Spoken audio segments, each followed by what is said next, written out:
प्रभु के पवित्र और जीवित नाम में सबको जय मसीह की। हम प्रभु का धन्यवाद करते हैं कि प्रभु ने एक बार फिर से हमें अपने चरणों में आने का सौभाग्य दिया। आइए आज के मनन के लिए हम प्रभु के वचन में से एक वचन पढ़ेंगे।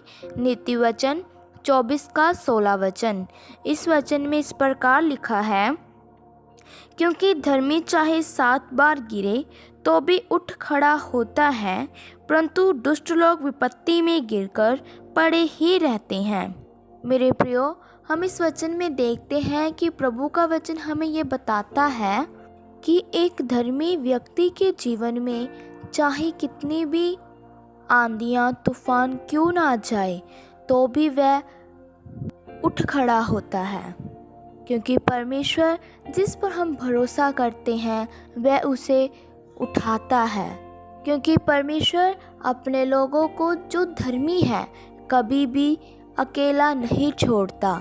वह उन्हें जब वह गिर जाते हैं तो वह उन्हें अपनी शक्ति देकर, अपना बल देकर खड़ा करता है। क्योंकि परमेश्वर अपने लोगों को कभी भी नहीं छोड़ता, ना ही कभी त्यागता है। हमारा परमेश्वर अपने लोगों के साथ सदैव रहता है। हमारा परमेश्वर अपने लोगों को छोड़ने वाला परमेश्वर नहीं है या अपने लोगों को त्यागने वाला परमेश्वर नहीं है।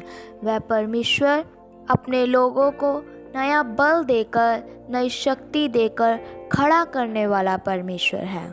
इसीलिए मेरे प्रियो, हमने वचन के अनुसार आत्मिक जीवन व्यतीत कर कर धर्मी बनना है। हमारा और परमेश्वर का गहरा संबंध होना है। जिस प्रकार परमेश्वर हमसे प्रेम रखता है, हमने भी परमेश्वर को प्रेम करने वाले बनना है। लेकिन जो दुष्टताई में आगे बढ़ते हैं वह गिरे ही रहते हैं, क्योंकि उन्हें उठाने वाला कोई नहीं है। दुष्ट लोग विपत्ति में गिरकर पड़े रहते हैं, क्योंकि परमेश्वर दुष्टताई से और दुष्टता और जो दुष्ट लोग हैं उनसे घृणा करता है। हमारा प्रभु सिर्फ धर्मी लोगों से ही प्रसन्न होता है, पर जो दुष्ट लोग दुष्टताई में आगे बढ़ते हैं, परमेश्वर उनसे घृणा करने के कारण उन्हें गिरे ही रहने देता है। इसीलिए मेरे प्रियो, अगर हमने हर मुसीबत में, हर आंधी तूफान में खड़े रहना है तो हमने धर्मी बनना है। क्योंकि अगर हम धर्मी बनेंगे, चाहे हम 7 बार ही क्यों ना गिर जाएं, तो भी हम उठ खड़े होंगे। पर लेकिन हमने दुष्टता को छोड़कर, दुष्ट लोगों की संगति ना कर कर धर्मी बनना है, ना कि दुष्टताई में आगे बढ़कर विपत्ति में गिरे नहीं रहना। इसलिए हमारा और परमेश्वर का मजबूत संबंध होना है। हमने जो दुष्ट लोग हैं, जो दुष्टताई में गिरे हुए हैं, उन्हें दुष्टता से निकालकर धर्मी बनाने की कोशिश करनी है।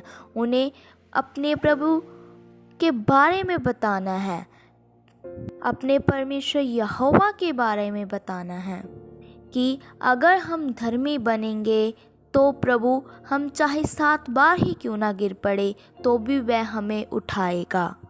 इसीलिए मेरे प्रियो, हमने संसार में रहते हुए धर्मी का जीवन व्यतीत करना है। हमने धर्मी बनकर इस वचन के अनुसार चलकर अपने जीवन से परमेश्वर को प्रसन्न करना है। हमने दूसरे लोगों के लिए भी एक आदर्श बनना है। सो प्रभु इन वचनों के द्वारा आप सबको आशीष दे। आइए अपनी आंखों को बंद करें, सिरों को झुकाएं, हम प्रार्थना करते हैं। महान सर्वशक्तिमान पिता प्रभु, हम आपका धन्यवाद करते हैं, आपने सुबह के समय में हमें अपने चरणों में आने का सौभाग्य दिया। बहुत सारे लोग आज के दिन को देख न सके, इस संसार को छोड़कर चले गए, लेकिन प्रभु अपनी आराधना के लिए हमें जीवित रखा। हम आपका धन्यवाद करते हैं। प्रभु, आज के शुभ संदेश के लिए आपने एक सुंदर वचन हमें खोल कर दिया कि धर्मी चाहे 7 बार ही क्यों ना गिरे तो भी वह उठ खड़ा होता है, क्योंकि परमेश्वर आप उठने के लिए बल और शक्ति देते हैं। पर जो दुष्ट है वह विपत्ति में गिरकर पड़े ही रहता है। इसलिए मेरे प्रभु, हमें धर्मी व्यक्ति का जीवन व्यतीत करने के लिए कृपा दो प्रभु। हमें धर्मी बनाओ मेरे पिता, ताकि हम हर एक आंधी तूफान मुसीबत का सामना कर सके मेरे पिता। आप हमारी मदद करो, सहायता करो प्रभु। आज का वचन एक एक के लिए आशीष का कारण बन जाए मेरे पिता। प्रभु आज का वचन एक एक के जीवन में कार्य करने पाए प्रभु। हमारे सबकी प्रार्थनाओं को सुन लो, क्योंकि आप ही हमारी प्रार्थनाओं को उत्तर देने वाले पिता परमेश्वर हैं। हम प्रभु यीशु मसीह के नाम से मांगते हैं, आमीन। सबको जय मसीह की। मारानाथा।